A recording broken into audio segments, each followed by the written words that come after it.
Good morning. Continues to be my privilege to serve as your Vice President Administration Secretary and to work with Jason, Wendy, Wes to advance the mission of our union. Much of the work we focus on individually and together involves updating this organization, improving the way we do business to better meet the demands of the airline pilot profession while promoting the North American airline industry. To improve ALPA, we are looking for new ways to streamline processes, procedures, take advantage of the latest technologies.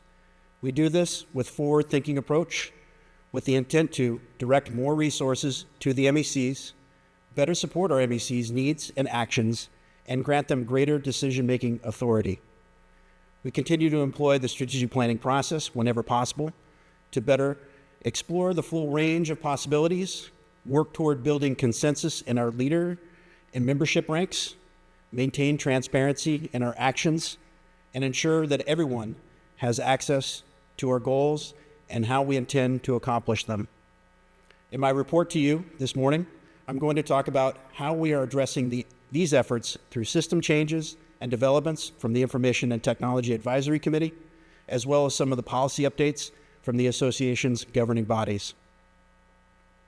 I'll touch on our industry outreach efforts and personal development opportunities through the Professional Development Group, and close with what you and your fellow elected leaders need to know in preparation for next month's Board of Directors meeting. Let's take a quick look at our union's demographics.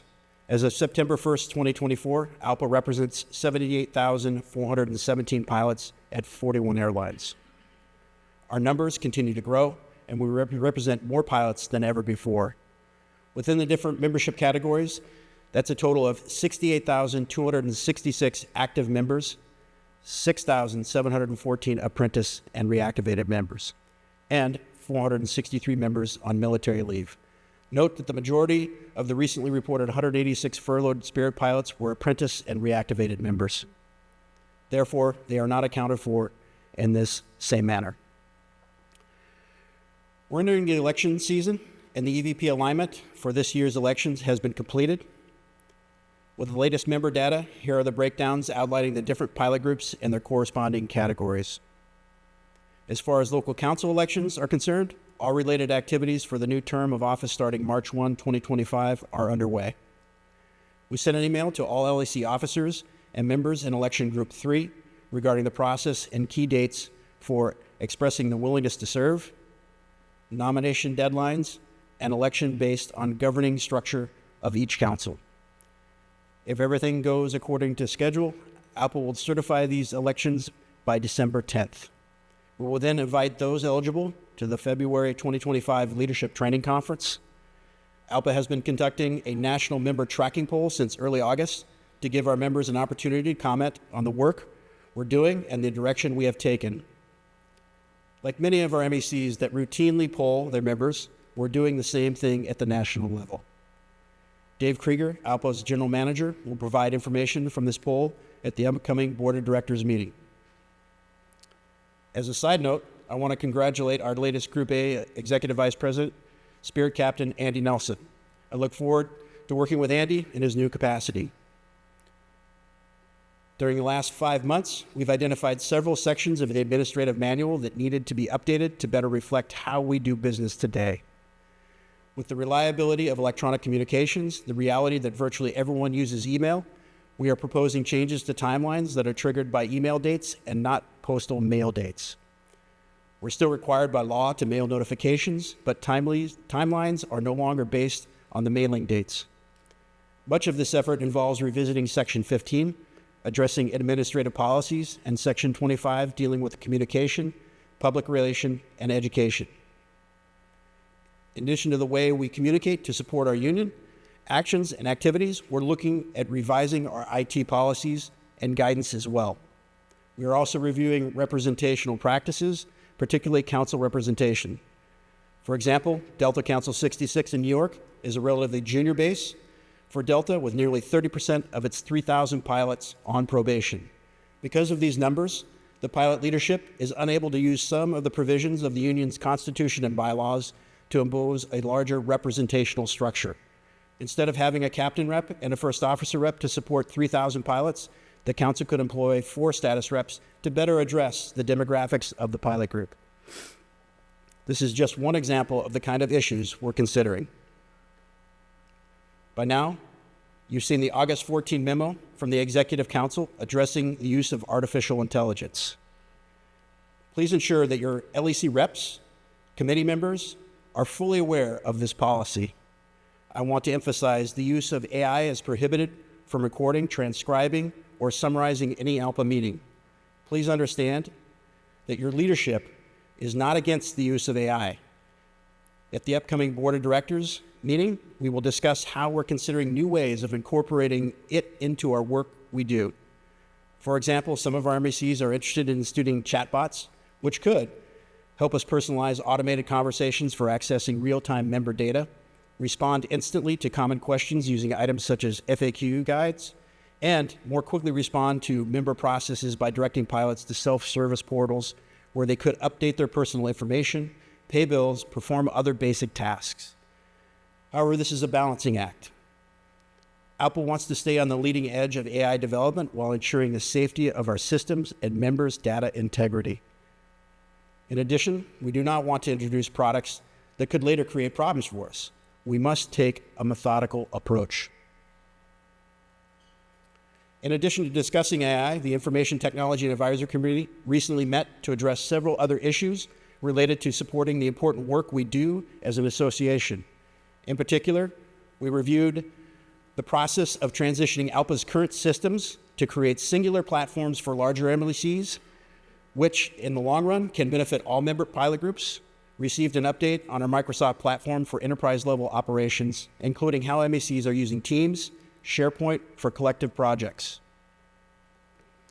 Talked about the Aptified database upgrade planned for early November and discussed by the end of the first quarter of 2025 how we're planning to complete the final rollout of ALPA's website overhaul, something that has been sorely needed for some time.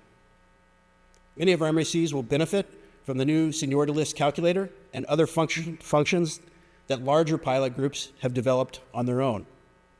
Special thanks to the ITAC for its continued leadership as we progress with these and other projects. As we dive into policy recommendations, their work and insight will prove vital to updating how we do business.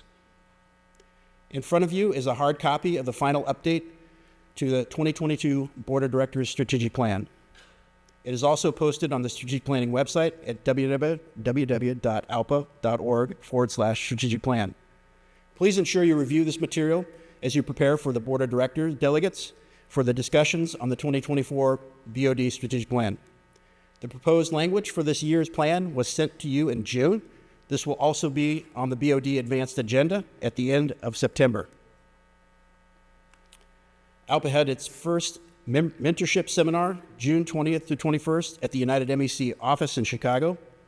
We discussed the massive amount of hiring since the pandemic and how it has created an opportunity for us to rethink how we onboard new members.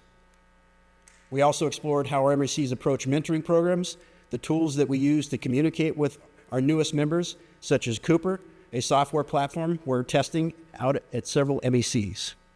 More and more pilot groups are adopting it to better service their pilots, and including those in Canada.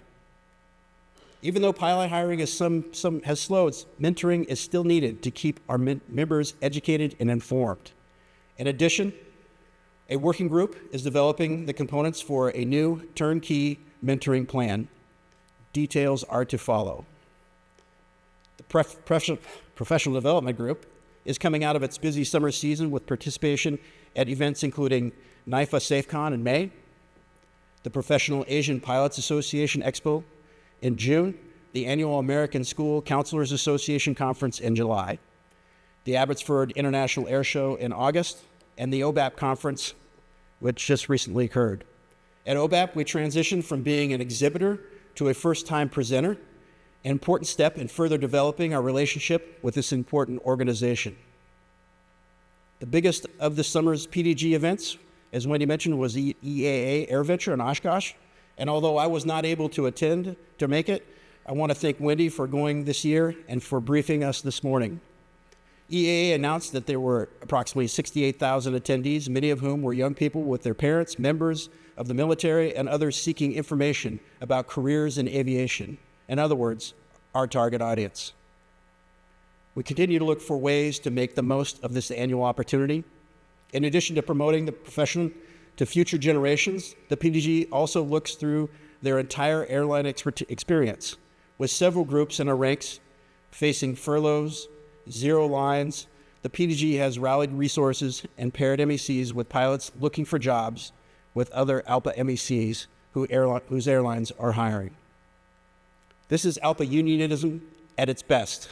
When it comes to the aid of those in need with exclusive solutions, I also want to note that after the last executive board meeting, ALPA appointed a new Veterans Affairs Subcommittee chair, Endeavor Captain Taylor Hitson.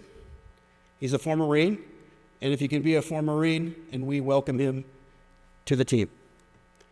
Other new Veterans Affairs members include Tony Bailey, Delta, First Officer Tim Kirschbaum from Hawaiian. This is also a good time to mention that the association plans to introduce a $10,000 Veterans Affairs Scholarship.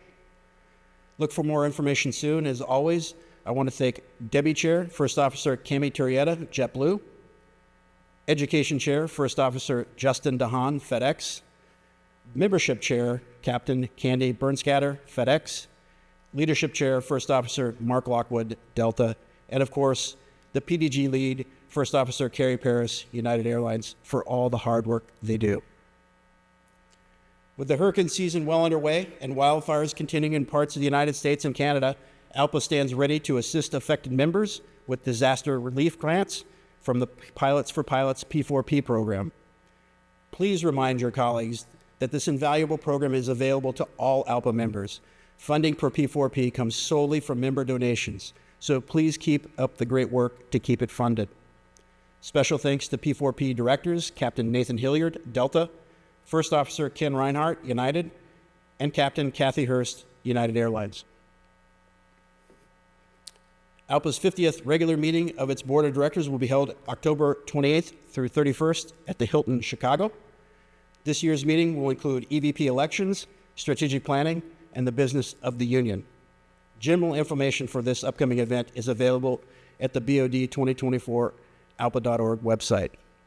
Please check it out as it contains a lot of great information and videos for both delegates and non-delegates. Registration has closed. However, we know things have been busy for many of you. Please get your delegates and non-delegates registered as soon as possible. The following are some dates to keep in mind as this is important event approaches. Note that October 7th is the deadline for receipt of any late agenda items. It is imperative that any vacancies are communicated to me as soon as possible. From this date forward, the only way to fill a vacancy is to hold a local council meeting to nominate and elect an interim representative. The window is slowly closing to coordinate and hold these meetings, which require 15 days' notice to members. Please encourage your fellow officers to read all material in advance and to come prepared. As you can see, ALPA continues to look for ways to move our organization forward with policies and practices that reflect evolving member needs and lifestyles and the latest available technologies. We don't want to change for the sake of change, but we must institute practices that ensure our members are getting the attention and services they deserve. Much of this effort is reflected in the activities I've discussed. Learning from each other's experience, sharing information is essential to the ALPA dynamic. This administration has placed a particular emphasis on empowering MECs and giving them greater authority and more channels to ALPA resources to make their own decisions. In today's environment, nothing less will suffice. Come see me if you have any questions about anything I've discussed. Please take a look at the BOD website before you head home, and thank you for your attention. That's it.